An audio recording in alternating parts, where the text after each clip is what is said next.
From the next session.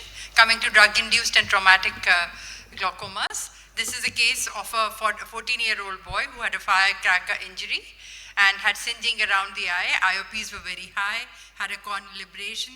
So these are cases that we very often see, most often even after Diwali and many other festivals. And you have a deep AC, uveitis, so all the components of cornea, uvea, and the IOP being high, secondary to the trauma is there. We treat each of these aspects. As the patient's IOPs were controlled, and the patient did regain the vision, but also had a 360-degree angle recession, and the patient had the glaucomatous damage as well.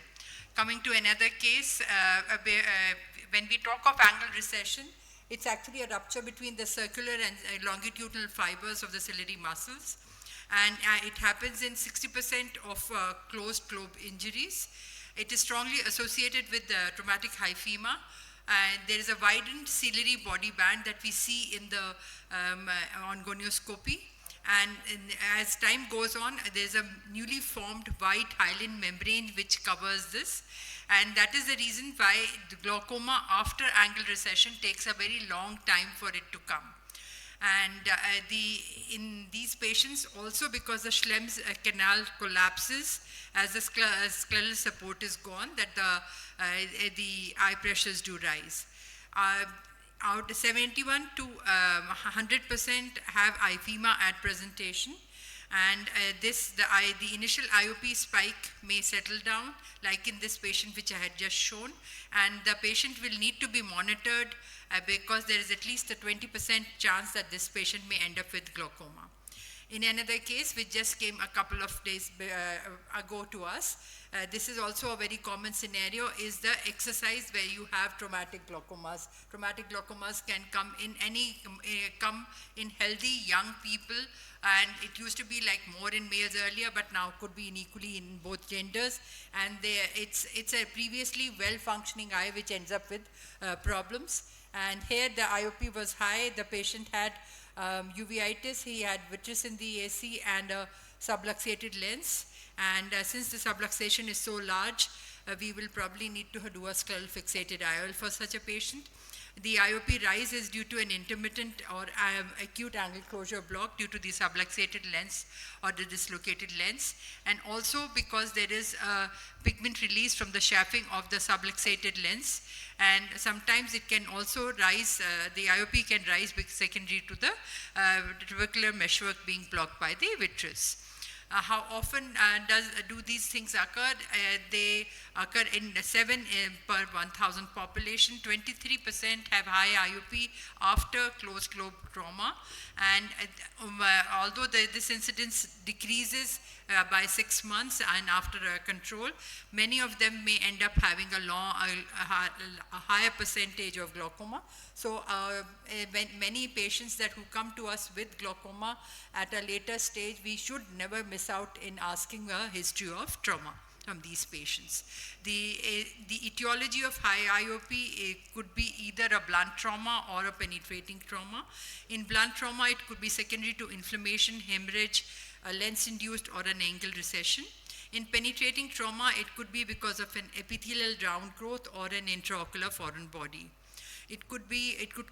Trauma can cause an early onset glaucoma in case of inflammation, hyphema, with chemical trauma, with trabecular disruption, and because of a massive choroidal hemorrhage. The late onset glaucomas can occur because of lots of reasons. There could be a peripheral anterior synecdoche which is formed.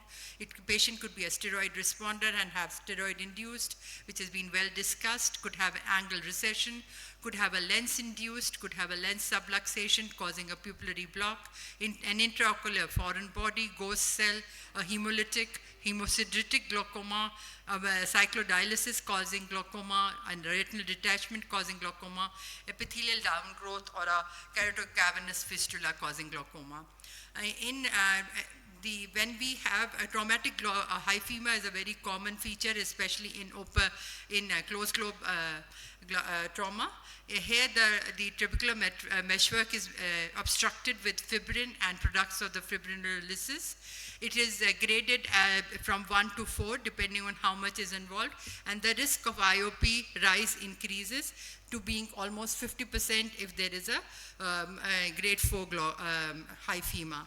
The glaucoma here occurs because of the sudden increase in IOP.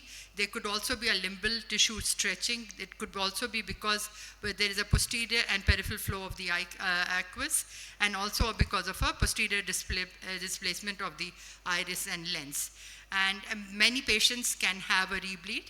It needs to be controlled medically, and there should be, it's better to avoid cycloplegics, give steroid drops, and a surgical drainage may be needed to prevent staining, especially if IOP is more than 35 for over a week or more than 50 for 5 days. The traumatic iritis can again cause glaucoma. The mechanism is poorly understood, and it's an innate immune response mediated by the increase in vascular permeability and the inflammatory mediators. Or it could be a Koebner's phenomena, or it could be a trabecular meshwork block or a trabeculitis, and late onset could be due to scarring of the trabecular meshwork. A suprachoroidal hemorrhage can also cause an IOP rise, both in penetrating as well as in closed globe injuries. And the late onset glaucoma, steroid induced, have been well discussed. I will not go into it. Ghost cell, I'll just take 2-3 minutes, Dr. Rohit. The ghost cell glaucomas, they occur after a long-standing vitreous hemorrhage, 1 to 3 weeks later, and it is because the meshwork is clogged with rigid and less pliable and degenerated RBCs. In hemosideretic glaucomas, it is secondary to an intraocular foreign body, where there may be an iron deposition in the trabecular meshwork. CCF can also cause IOP rise, though this is very well controlled with Dorzox, and the IOP rise is not very high. If it is a high flow, needs coiling. For instance, this patient who came postpartum, and she had a good recovery after the coiling was done in one of our patients. Epithelial downgrowth can be very resistive to treating, and here the surgical resection of the cyst membranes, cryotherapy, and intraocular 5FU can be tried. GDD here, it would be the first line of treatment, and after the maximum tolerated medical therapy. Fibrous downgrowths are also very difficult to treat. Both the GDDs and the trabeculectomies fail in these patients. This is just to say that this is one of our patients who came with hyphema and who had RK done in youth. And so one has to remember that when people do any sports or anything, they should wear protective eye gear so that they can prevent themselves from trauma. Coming to drug-induced, I'll start with this patient of ours who came with sudden painful visual bilateral loss. This was due to a bilateral acute angle closure with very poor vision. Patient had a myopia of -2.5, although earlier there was no myopia, shallow AC. IOPs were high. On UBM, we found that the lens iris diaphragm was coming forward. Patient was actually on topiramate, and that is what caused the glaucoma. After controlling it medically, the patient regained good vision. And one has to remember in these patients is pilocarpine is contraindicated, and one should take a good history and never forget to do an autorefractometer, even though they are saying that they have no vision at all. And because you may be able to just pick it up. There can be other mechanisms of acute angle closure, pupillary block and non-pupillary block. The non-pupillary block is an idiosyncratic reaction. The pupillary block can be because of either because of sympathomimetic or parasympatholytic drugs, or even very rarely, pilocarpine itself can cause aqueous misdirection, which actually happens due to an impurity in the eye drop, which is called the jaborine. And, topical medications which cause glaucoma could be topical cholinergics, anticholinesterases, sympathomimetics, topical cycloplegics. Botulinum, if injected around the eye, can also lead to a high IOP. And there are 2 cases of latanoprost also reported. Silicone oil has already been discussed.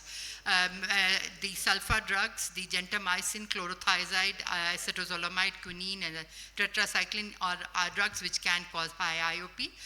In our older patients, it could be with an anti-Parkinsonism disease, which could be a drug which could be causing a glaucoma-like situation, and especially when they use dopaminergic agonists. And anticonvulsants, the anticholinergics, which are the antidepressants, the antipsychotics, the benzodiazepines, all have a potential to cause an angle closure.